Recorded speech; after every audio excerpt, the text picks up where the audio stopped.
No amount of therapy will ever make this moment okay. Fairly OddParents is quite possibly one of the weirdest case studies of any Nickelodeon show ever, because it really doesn't fit into the Nickelodeon formula. Let me explain. While on the surface, Fairly OddParents just seems like a normal Nickelodeon cartoon with hilarious moments. Which, fair enough, this show is comedy gold. Stop ignoring me, ignoring you! But this show is also far deeper than many of its sister shows, and has a lore that has no right being this in-depth. While it may not be on the same level as Avatar: The Last Airbender, which really is just a league of its own, Fairly OddParents found a way to create its own league in the world of Nickelodeon that no other show has been able to recapture. I've always really loved this show, but it wasn't until recently that I really started realizing just how much of a pioneer it was for cartoons. This all started over winter break when I fished my Paramount Plus subscription from the dumpster, which hasn't been active since I did that one iCarly video. I still never finished that show, by the way, but anyway, Paramount made me cough up $5 just so I could continue my tradition of rewatching the Fairly OddParents Christmas specials every Christmas season. And as it turns out, selling my soul to Paramount Plus led me down a rabbit hole of episodes from my childhood. Everything from the insane yet masterful Abracadabra to the cultural reset of Channel Chasers, which has got to be the hardest episode name of all time for any show.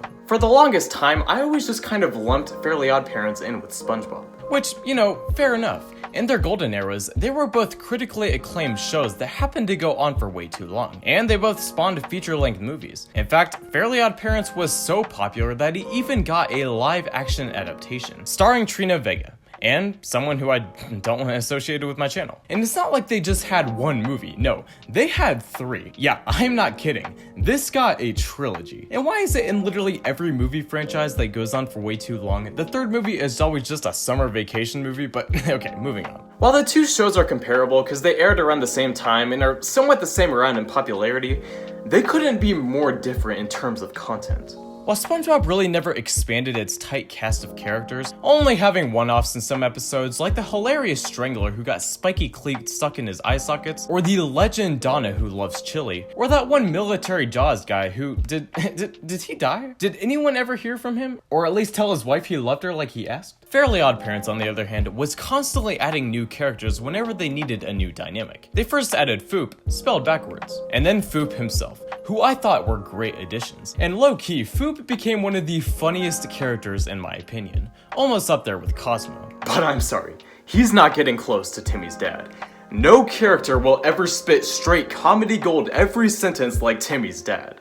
No buts! Then, when the writers thought that the show started getting dry again, they added a dog. Which, geez, I thought most kids only had one fairy. Now Timmy has 2 fairies, a baby, and a dog? If this kid needs that much help, I think he needs to see a therapist or 2. Then the writers decided to spice up things again, so they added, whoever this is. I honestly couldn't be bothered to look up her name on Reddit, so we'll just call her Not Trixie. By the time Not Trixie was added, Fairly OddParents has succumbed to a very slow death. The evolution of the characters isn't the only thing that differs from SpongeBob though. Another huge difference is how Fairly OddParents had an actual lore with world building. Mythology or lore in SpongeBob wasn't ever really a subject it touched on. Probably because it was too busy being the funniest show of all time. So what's for dinner tonight, Puff Mama? Chili? Part of this is because a main part of the humor was how the world of SpongeBob didn't make any sense and was constantly contradicting itself. Like how they have fires at some points and not at others. Fairly OddParents, on the other hand,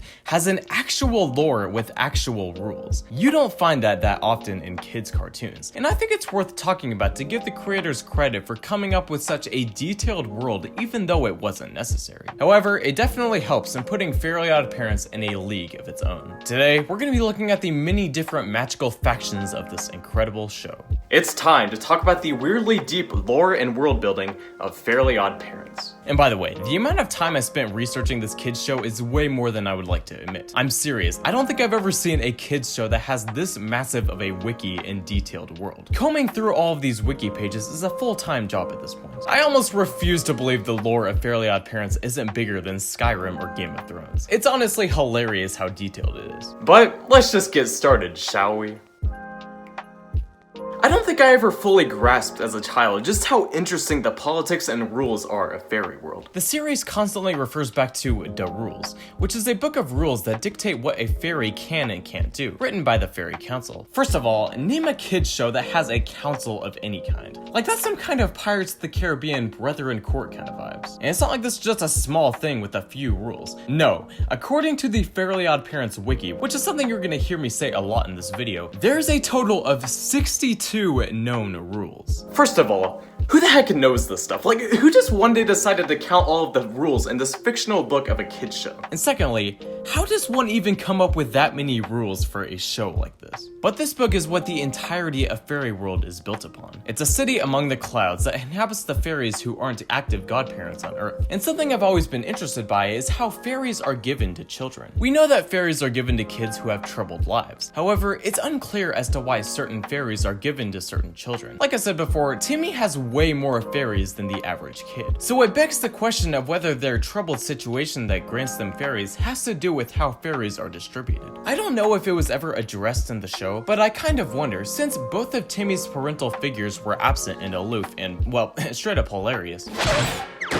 Ooh, sorry, Becky. But maybe that's why he got two fairies to start off, so they could act as his parental figures he lacked. This brings up a whole nother layer of questions, because I now wonder if in Fairy World, there are different fairies that accomplish different things for kids. Maybe there are fairies out there that are made for kids in extreme poverty or dangerous neighborhoods, because Timmy's situation isn't his financial stability, as they have a pretty nice suburban house, but his neglect from his parents and abuse from Vicky. It just makes me wonder more about the world of this show, which is something hardly any other kids show has made me think about. This is what a good lore should do. Give you just enough information to know about the world, but also leaving enough room for theories that can be up for interpretation. One idea I wish they would have explored more though is how Timmy can lose his fairies if he grows up. And one way that can happen is if he falls in love. Weirdly enough, this is something the live action movie did explore. When Timmy, played by the guy I don't want associated with my channel, falls in love with Trina, and Cosmo and Wanda tried to get in the way of that because they don't want to lose him. Okay.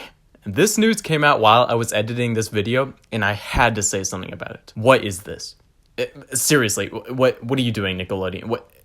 What? Please, this has to be a federal offense. And I do wish the series had a proper final episode. Can you imagine how sad it would have been if this show was able to pull a regular show and have a bittersweet conclusion, where Cosmo and Wanda realize that their work here is done and that it's time to say goodbye to Timmy and move on to another child, because he's finally happy. I would pay to see that episode. In fact, I would even buy another month of Paramount Plus for that to happen. Now, would it be even sadder and more effective than the regular show ending? I'm gonna plead the fifth on that one so I don't make anyone mad, so moving on. Fairy World itself is already a very detailed world for a show like this. However, that's just one faction of this world of magic we have here, and it only gets more interesting from here. The Anti-Fairies act as one of the biggest antagonists of the show while simultaneously being some of the funniest characters. The comedic genius with these characters is insane, because since all of their personalities are opposite of their normal counterparts, the writers can basically use the same jokes, but it's even funnier because it's so different from what we're used to. First introduced in season 2, the Anti-Fairies are the evil counterparts of the fairies that reside in, you guessed it, Anti-Fairy World. They represent bad luck and prowl the world every Friday the 13th to cause havoc. According to Cosmo, Friday the 13th is their Christmas, which just makes me wonder what their 4th of July is. An aspect I find so interesting, yet also so classic Fairly OddParents hilarious, is how it's decided whether the fairies or anti-fairies are given godchildren. It's said that these two factions have been fighting over this for hundreds of years, which, my god, name another kids show that has a lore like that. They used to fight over it, but now it's decided in a bake-off, which, honestly, yeah, that's probably more fair. In fact, we should just do that in the real world too. World War III should just be one giant episode of Cupcake Wars. And look, I know they're like villains or whatever, but I don't care. Every single one of these anti-fairies deserves the world. They're all just so likable and hilarious. Starting off with the leader, Anti-Cosmo. First of all, I love the fact that he's the leader, and his exquisite accent and attire just gets me every time. Anti-Wanda is also just adorable, and my favorite aspect of her entire character is that running sandwich joke from when they're first introduced. However, In my opinion, the true king among kings isn't either of them, but the legendary counterpart to Poof. Some would say the show started going off the rails when they added Poof, and I would agree with that, if it wasn't the stupidest thing I've ever heard. The inclusion of Poof means the inclusion of the Chad, Foop. Foop is just pure comedy gold. His countless attempts at overshadowing Poof and then failing miserably is just great. Poof doesn't talk, so as his counterpart, all Foop does is talk. All in all, the Anti-Fairies already changed up the balance of magic quite a bit, but we still have much more to get to. Out of all of the magical factions in the show, the Pixies have got to be the most creative. Like, yeah, Anti-Fairies is kind of basic, just complete opposites of a character. But the Pixies? I mean, how do you even come up with something this insane? A faction that uses magic like a business.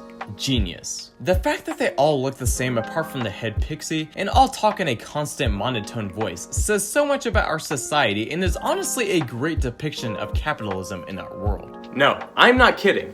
Fairly OddParents has a surprisingly deep allegory about capitalism. I mean, at this point, you're gonna tell me that the show also features a character that dives deep into the tragic yearning for the happiness from your childhood, even though it will never be the same again, and that's something that you have to accept in life no matter how much you don't want to. You have to be kidding me. But yes, the Pixies are straight up legends, and quite possibly my personal favorite magical faction of the whole show. In the words of the Fairly OddParents wiki, I love this by the way, Pixies use bureaucratic paperwork to grant wishes. I want that framed in my room somewhere, that's just so poetic. Just like the fairies and anti-fairies, they have their own world, creatively named Pixie World. A place so devoid of fun and has constant propaganda looming overhead, staring down at the citizens like Big Brother.